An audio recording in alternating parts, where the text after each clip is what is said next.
C'est toujours avec joie que nous nous retrouvons dans la maison du Seigneur. Je voudrais donc ce matin encore renouveler nos souhaits de bienvenue à tous ceux qui ont choisi d'adorer avec nous ce matin, à nos membres réguliers, à ceux qui nous visitent. Et si vous avez à côté de vous un voisin que vous ne connaissez pas, un frère ou une sœur, un ami, faites-lui un petit geste pour qu'il sache que vous appréciez sa présence à côté de vous en ce matin.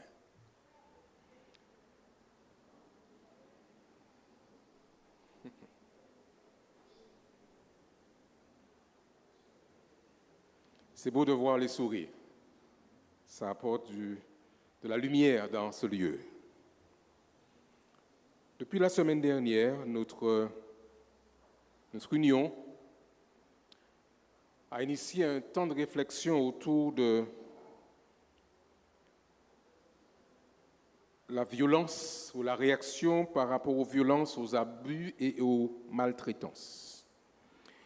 Et ce matin, nous avons choisi de réfléchir avec vous autour d'une thématique que j'ai intitulée par la grâce de Dieu, les pierres crieront. Les pierres crieront. Prions. Notre Père et notre Dieu, tu connais la réalité de ce monde dans lequel nous vivons aujourd'hui. Tu connais aussi la réalité de ton Église. Et tu nous invites par ta grâce à entendre ta voix et à être tes porte-paroles partout où nous sommes. Alors que nous allons ouvrir ton Saint-Livre, viens Seigneur toi-même remplir ce lieu de ta gloire et que nous puissions comprendre la mission que tu nous confies. Nous te prions Père au nom de Jésus et pour ta gloire. Amen. En effet, chers frères et sœurs, chers amis, le monde est rempli de violence. Des hommes, des femmes, des enfants subissent des situations extrêmement traumatiques. Et parfois, ils crient à Dieu, ils crient au ciel, en ayant le sentiment que personne n'entend, que personne n'a remarqué, que personne n'a compris. Parfois, chers amis, leur cri est un cri silencieux, même s'ils crient à l'intérieur de leur être tout entier. Et ils viennent parfois à l'église, ils viennent parfois dans nos rassemblements en espérant que quelqu'un pourrait décoder le cri qu'ils font monter à Dieu.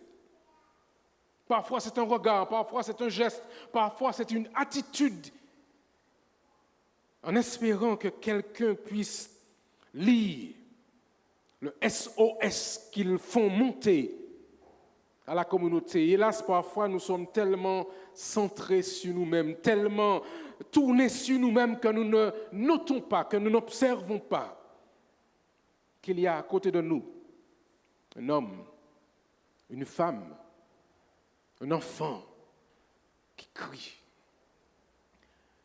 C'est pourquoi notre division et notre union a lancé cette réflexion pour nous inviter, vous et moi, à briser le silence.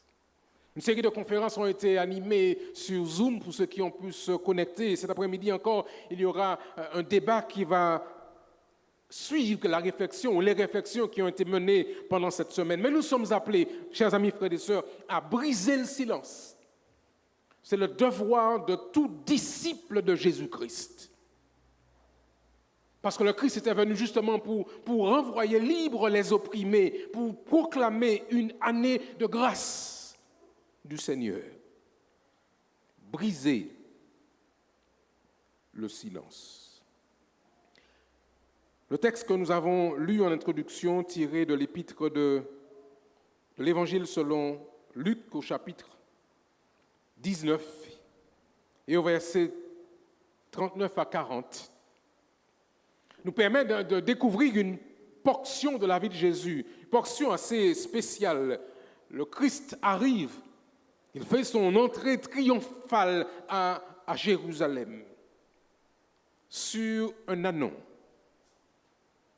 Et alors qu'il avance, la foule est prise d'une adoration spontanée. Et il crie en voyant Jésus-Christ arriver. Qui n'aurait pas accueilli avec acclamation un être qui vient guérir ceux qui sont malades, avec la capacité de nourrir une foule nombreuse, avec même, chers amis, puisqu'il sortait de Béthanie et il avait, il y a quelque temps de cela, ressuscité Lazare. Je présume que si Jésus venait à la Martinique et qu'il faisait ce genre d'action qu'il avait réalisé à l'époque, que la Martinique entière, que Fort-de-France viendrait l'acclamer. Le texte déclare, quand ils arrivent, au fur et à mesure qu'ils avancent, les gens étendaient leurs manteaux sur le chemin, et tandis qu'ils approchaient de Jérusalem par le chemin qui descend du mont des Oliviers, toute la foule des disciples pleins de joie se mit à louer Dieu d'une voix forte pour tous les miracles qu'il avait vus, et il disait que Dieu bénisse le roi qui vient au nom du Seigneur. Et le texte continue, paix dans le ciel et gloire à Dieu au plus haut des cieux. Un moment de célébration spontanée où la foule se tourne vers Dieu et acclame l'entrée triomphale de Jésus. Oh, certains, les disciples en particulier, espéraient déjà que le Christ chasserait la présence romaine et prendrait le trône. Certains se voyaient déjà à la droite et à la gauche de Jésus comme étant les ministres importants. D'ailleurs, Madame Zébédée avait bien déjà fait une tentative en tentant de placer ses deux fils dans les postes principaux. Cependant, quand le Christ arrive et que la foule se met à crier, ceci dérange la tradition hébraïque de l'époque. Et les pharisiens, hommes qui voulaient respecter le texte, se tournent vers Jésus et lui disent, écoute, Seigneur, Maître, ils le reconnaissent avec cette autorité d'un enseignant de la parole de Dieu. Maître, dit-il, reprends tes disciples. Rappelle-les à l'ordre. Seul dans le temple doit-on adorer et pas dans la rue. Et le Christ regarde ces hommes et ces femmes avec une hypocrisie notoire et il leur dira, je vous le dis, s'ils se taisent, les pierres crieront. Frères et sœurs, chers amis, nous sommes parvenus à la fin des temps et le monde dans lequel nous sommes est visité par toutes sortes de situations dramatiques. Vous et moi, nous voyons ce qui se passe autour de nous. Nous devrions tous être animés d'une saine colère par rapport à ce qui se passe sur la terre aujourd'hui. Mais il se trouve que nous gardons la bouche fermée. Nous regardons sans voir. Ce ne sont pas mes affaires. Ça ne me regarde pas, je ne veux pas avoir d'histoire. Et nous avons pourtant vu. Nous sommes au courant de ce qui se passe dans ce monde, mesdames et messieurs, frères et sœurs, chers amis. Et en quelque part, nous sommes presque anesthésiés, presque endormis. Et la réaction que nous avons est une réaction d'indifférence. Tant que ça ne nous regarde pas, nous restons silencieux. Ou parfois, non que nous soyons silencieux, parfois nous sommes nous-mêmes sous l'emprise de pression particulière et nous vivons ce que j'appelle un silence forcé. Gare à toi si tu parles, si tu oses dire ce qui se passe à la maison. On vient à l'église et puis on a de belles apparences, de belles attitudes. On dit bonjour, on est content, on est sur son meilleur. Et pourtant, les sourires ne sont que des sourires de façade.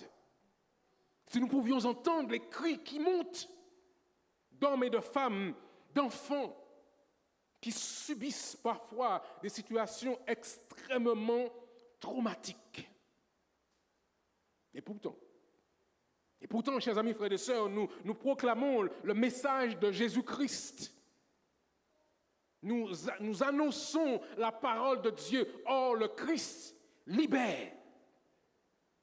La parole de Jésus-Christ, chers amis, ne laisse personne en esclavage. D'ailleurs, il dit, si le Christ vous a franchi, vous serez réellement libre. Le message du Christ, la parole de Jésus-Christ est une parole qui reconnaît les esclavages, qui dénonce les maltraitances. Et pourtant, Dieu nous a créés avec la capacité de parler. Et pourtant, dès la création, Dieu nous a donné une voix afin que nous puissions dire, exprimer. Si vous observez bien le discours sacré, chers amis, depuis la création, Dieu donne à Adam une voix. Ce n'est pas à Adam que les animaux de la terre sont nommés. Il va passer en revue chaque animal, chaque créature, et il place un nom sur ces créatures selon Genèse 2, versets 19 à 20. Même la nature a une voix. La nature parle, elle dit des choses, et quand elle est en souffrance, on le sait. En effet, le psaume que vous connaissez bien, le psaume 19, déclare que les cieux racontent la gloire de Dieu et l'étendue manifeste l'œuvre de ses mains. Quand nous nous arrêtons pour observer une fleur, pour observer la nature, nous découvrons la parole de Dieu elle-même qui vient nous dire que Dieu est un Dieu d'amour. Il se trouve, bien-aimés frères et sœurs, que le droit à la liberté d'expression est un droit fondamental. Le droit à la liberté d'expression est un droit fondamental. À tel point que dans le livre du prophète Ésaïe, au chapitre 58, au verset 1er, il dit, en s'adressant au peuple de Dieu de l'époque, comme il s'adresse aujourd'hui à chacun d'entre nous, chers amis, ce matin, il dit, peuple de Dieu, crie à plein gosier, ne te retiens pas, élève ta voix comme une trompette. Déclare à mon peuple leur transgression et à la maison de Jacob leur péché.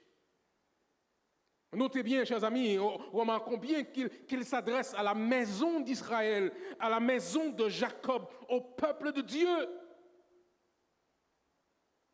Parce qu'hélas, parfois, dans la famille de Dieu, nous avons des actions qui perdurent, des situations qui perdurent, et nous avons le devoir d'ouvrir la bouche et de dire ça, c'est pas normal. Je ne peux pas être silencieux devant ce genre de comportement. Pourquoi se taire quand il faut parler?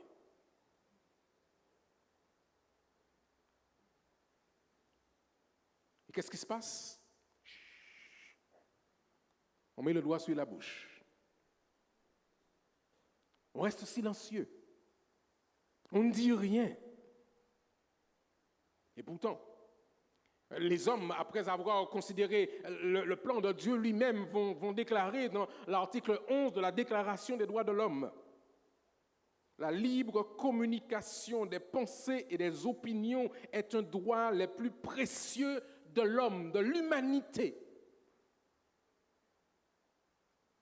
Hélas, nous avons parfois des hommes et des femmes qui ne peuvent pas parler, qui ne peuvent pas dire. Ils sont sous toute forme de pression, toutes sortes de maltraitances, toutes sortes d'abus. Oh, vous me direz que certains disent, ouais, moi je n'ai jamais frappé ma femme. On peut frapper sans avoir levé la main. On a la main au fond de la poche, mais on frappe. La langue blesse, elle détruit. On n'a pas levé la main, mais on a regardé un regard qui est mortel, qui est cruel. Et comme on dit souvent, si j'y étais qu'à tuer. en le monzamo. Parce qu'on a regardé, et ce regard est empreint d'une telle violence. La question que je pose, chers amis, frères et sœurs, pourquoi? Pourquoi? Avec ce que nous connaissons, avec ce que la parole de Dieu nous dit, pourquoi sommes-nous restés silencieux? Ou bien sûr, parfois, il y a un poids familial. La chose s'est passée à la maison. C'est tonton untel, c'est tante untel qui l'a fait. Et pour ne pas jeter le discrédit sur la famille, on ferme la bouche. On ne dit rien. Et on dit à la personne, tu as intérêt à faire attention. Gare à toi si tu oses dire quelque chose. Pourquoi restons-nous silencieux? Nous restons silencieux, chers amis, parce que nous avons accepté le mensonge du tentateur qui veut nous faire croire que notre parole ne compte pas. Qu'est-ce que ça fera comme différence si tu parles? Qui va te croire d'ailleurs? Et puis fort de cette situation, nous tombons dans un mutisme, dans un silence complice. Même les enfants ont droit à la parole. Et parfois, ils le disent à leur manière. Parfois, ils s'expriment par leur jeu, ils s'expriment par leurs attitudes. Mais ils nous disent, il y a un problème. Il y a un souci. Et quand parfois, ils osent prendre la parole, nous sommes très souvent un peu embarrassés de ce qu'ils disent tout haut, ce que nous n'avons pas envie qu'ils disent hors du cercle familial. J'entends la prière d'un jeune garçon qui dit lors d'un culte de famille, « Seigneur, je prie pour que papa ne crie pas sur maman. Parce que quand il crie, j'ai peur. » Un petit garçon qui prie, et tout le monde est surpris, parce que c'était la prière pour le repas, mais c'était sur son cœur qu'il fallait qu'il le dise. Et ceci jette un froid autour du repas. Bien-aimés frères et sœurs, la voix d'un homme ou d'une femme, aussi faible soit-il, met en action un processus que rien ni personne ne peut arrêter. La voix d'un homme. Parce que cette voix répond à la puissance divine quand il se tourne vers le ciel et qu'il dit « Seigneur, prends pitié ». Et cette proclamation libère le principe que Dieu a mis en nous, puisque Dieu crée par la parole et il nous donne aussi autorité par la parole. En effet, chers amis, Dieu reconnaît et Dieu connaît l'existence de chacune de ses créatures. Il connaît votre voix, il connaît la mienne. Et quand nous parlons, quand nous crions, Dieu sait c'est qui parle. Il n'y a pas, peu importe le nombre d'habitants sur la planète, Dieu connaît sans se tromper la voix distincte de chacun d'entre nous. Alors, nous voyons Jésus-Christ qui entre de manière triomphale dans Jérusalem. Une scène fantastique. Et un jour, très bientôt, chers amis, nous verrons Jésus-Christ qui va, cette fois, venir pour régner pour l'éternité. Mais le texte que nous avons considéré il y a un instant, chers amis, nous rappelle que le Christ nous demande de reconnaître la parole, la nécessité de parler. Il dit d'ailleurs à ses disciples, s'ils se taisent, les pierres crieront. S'ils gardent le silence, alors parfois même d'autres vont dire à notre place ce qu'il se passe dans telle ou telle situation. Face à la maltraitance, face aux abus, en tant que communauté de foi, il nous faut briser le silence. Je le répète parce qu'en tant que président de fédération, nous avons eu parfois à faire face à des situations tellement embarrassantes, tellement tristes que nous avons honte parfois. Mais nous n'avons pas le droit de rester silencieux. Quel que soit l'auteur des actes qui auraient été commis, il nous faut être en mesure de pouvoir dire ça, c'est pas normal. Face à la maltraitance et aux abus, il nous faut briser le silence. Hélas, pour des raisons multiples et variées, parfois nous restons silencieux. Mais j'aimerais dire en passant, bien-aimés, que nous sommes tous capables de maltraitance. Tous. Ne pensons pas que celui qui est maltraitant est pire que nous. Parce que dans une situation similaire, nous serions aussi maltraitants. Et parfois, il nous faudrait même examiner nos vies pour nous rendre compte, peut-être que parfois je me laisse aller aussi. Alors que le roi Salomon célébrait l'inauguration du temple de Jérusalem, construit à la gloire de Dieu et pour l'adoration du peuple de Dieu, il prie. Il interpelle la divinité.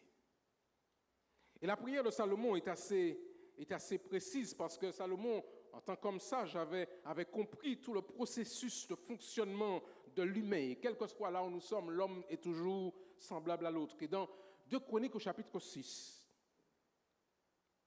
versets 26 et 30, permettez-moi, chers amis, de pouvoir parcourir juste un extrait de la prière du roi Salomon. Vous pourrez, à la maison, relire toute sa prière dans le chapitre 6 quand vous serez rentré à la maison ce midi. Mais lisons dans 2 Chroniques 6, versets 26 à 30. Quand les cieux, disait-il, je lis dans la version français courant, quand les cieux se fermeront et qu'il n'y aura plus de pluie parce que les Israélites auront péché contre toi. Et s'ils se tournent vers ce lieu pour prier, s'ils te louent et si, faisant preuve d'humilité, ils cessent de pécher contre toi. Seigneur, dans les cieux, sois attentif et pardonne leurs péchés. À eux qui sont tes serviteurs et ton peuple, bien plus enseigne-leur à se bien conduire et fais tomber la pluie sur cette terre qui t'appartient et que tu leur as donnée en propriété. Verset 28. Quand le pays sera frappé par la famine ou la peste, quand les céréales sécheront ou pourriront sur pied, quand les sauterelles et les criquets arriveront en masse, quand les ennemis opprimeront les Israélites jusque dans leurs villes fortifiées, quand se produira n'importe quelle catastrophe ou n'importe quelle épidémie, si les Israélites, ton peuple, douloureusement frappé de remords, t'adressent des prières suppliantes, s'ils se tournent vers ce temple et s'ils lèvent les mains pour prier, verset 30. 3. Seigneur, dans les cieux où tu habites, écoute, pardonne-leur et traite chacun selon sa conduite puisque tu connais son cœur. En effet, toi seul, tu connais le cœur des êtres humains. Frères et sœurs, chers amis, même dans notre prière, il nous faut briser le silence. Et faire monter à Dieu ce cri de reconnaissance à la situation dans laquelle nous sommes et dire, Seigneur, nous reconnaissons que nous avons été parfois maltraitants, ou nous avons été complaisants avec des situations qui ne seraient pas claires. Pardon, Seigneur. Et maintenant, visite ton peuple et comme tu l'as dit ici, Seigneur, pardonne-leur et traite chacun selon sa conduite. Et finalement, l'Église de Dieu, il nous faut en tant que peuple, en tant qu'Église, ouvrir la bouche. Au Martinique, nous avons eu pendant des années des situations dramatiques. Nous avons eu un taux d'inceste important dans ce petit pays. Et parfois, même sous couvert d'évangile, certaines pratiques ont continué. Mais nous sommes appelés aujourd'hui à ouvrir la bouche. Nous sommes appelés, chers amis, à ouvrir la bouche et à élever nos voix, à briser le silence. Libère, je te prie, par ton cri, la colère et le coup divin sur l'injustice. Parce que Dieu, quand il voit certaines situations, ne peut pas rester insensible. Alors il nous faut, en tant que peuple de Dieu, reconnaître la situation et faire appel à la justice divine. Ouvre par tes prières et par tes paroles les écluses des cieux, par tes louanges et tes alléluia. Certaines portes du ciel ne s'ouvriront qu'au son de ta voix. Et vous comprenez pourquoi il est important que nous puissions, dans ces temps particuliers, chers amis, en tant qu'Église, en tant que communauté de foi, avoir le courage de dire « ça, ce n'est pas normal ». Tel comportement, telle attitude vis-à-vis des personnes plus faibles que nous n'est pas normal. Oh, nous pourrions dire tellement à ce sujet, frères et sœurs, chers amis, nous sommes un peuple malade. Et très souvent, comme disent les psychologues, celui qui est blessé, blesse. Mais la bonne nouvelle que j'ai, chers amis, c'est que Jésus guérit. Et que nous n'avons pas à rester dans cette situation permanente, mais il nous dit, en tant que peuple, en tant qu'Église du Seigneur, parle ou crie parce que tu as une voix. J'aimerais terminer ce matin en lisant avec vous les paroles tirées du livre de l'Apocalypse, le livre de la Révélation, le livre qui nous présente le plan de Dieu pour la fin des temps. Apocalypse chapitre 19, versets 1 à 4. Apocalypse 19, verset 1 jusqu'au verset 4.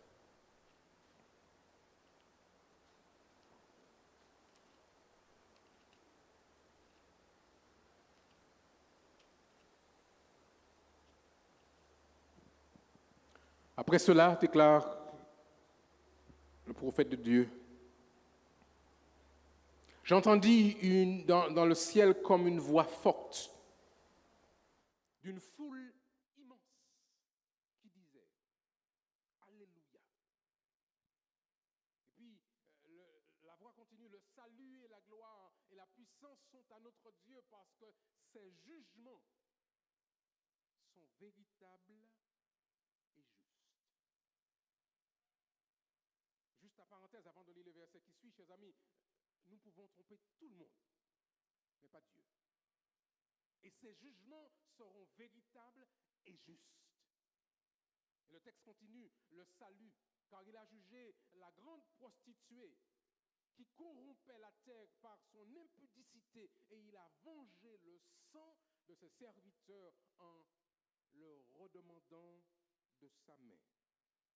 Bien-aimés frères et sœurs, aucun acte maltraitant ne restera impuni. Aucun. Parce que Dieu a pris note. Quand personne n'aurait vu, seul dans votre maison, seul dans la voiture, seul ailleurs, Dieu a vu. Et il déclare, chers amis, que chacun devra assumer ses responsabilités. Parce qu'il vient et il dit d'une seconde fois ceux qui criaient à la gloire de Dieu, Alléluia! Et sa fumée monte au siècle des siècles. Bien-aimés frères et sœurs, nous attendons le retour de Jésus. Jour grandiose. Nous entrerons dans la cité sainte, vivre avec Dieu pour l'éternité. 1000 ans au ciel, selon ce que déclare la prophétie, et finalement, de retour sur cette terre restaurée, nous y vivrons avec Dieu pendant l'éternité. C'est la promesse qu'il nous fait, à vous et à moi. Mais avant d'arriver là, aujourd'hui, il vous appelle, il nous appelle à avoir le courage, à avoir la force, à avoir retrouver les énergies qu'il faut pour pouvoir dire non, on ne peut pas faire n'importe quoi avec un enfant. On ne peut pas faire n'importe quoi avec une épouse ou une épouse, avec un voisin, avec un employé. On ne peut pas faire n'importe quoi. Dieu nous invite à respecter l'humain. En effet, il déclare, tu aimeras le Seigneur ton Dieu de tout ton cœur, de toute ton âme, de toute ta force, de toute ta pensée, et tu aimeras, dit-il, ton prochain comme toi-même. Nous sommes appelés à représenter Dieu sur cette terre et à aimer comme Dieu a aimé. Alors que nous terminons ce matin, bien-aimés, je prie pour que Dieu visite cette communauté de foi à laquelle nous appartenons. Et qu'ensemble, en tant que membres qui appartenons à l'Église de la fin des temps, en tant que disciples de Jésus-Christ, nous puissions rassembler les éléments qui sont en nous et venir au secours de ceux qui se retrouvent en situation de difficulté. Que Dieu fasse que ce lieu, que cette église soit un lieu de guérison, pas un lieu de blessure, soit un lieu de repos, pas un lieu de crise. Parce qu'il souhaite que nous puissions, ayant reçu la guérison, aller dire à d'autres, venez, parce que le Christ aime et que le Christ restaure. Nous prions que Dieu bénisse son église, qu'il accompagne chacun alors que nous continuons en ce jour de sabbat. Mais nous disons une dernière fois, parle, sinon les pierres crieront. Amen.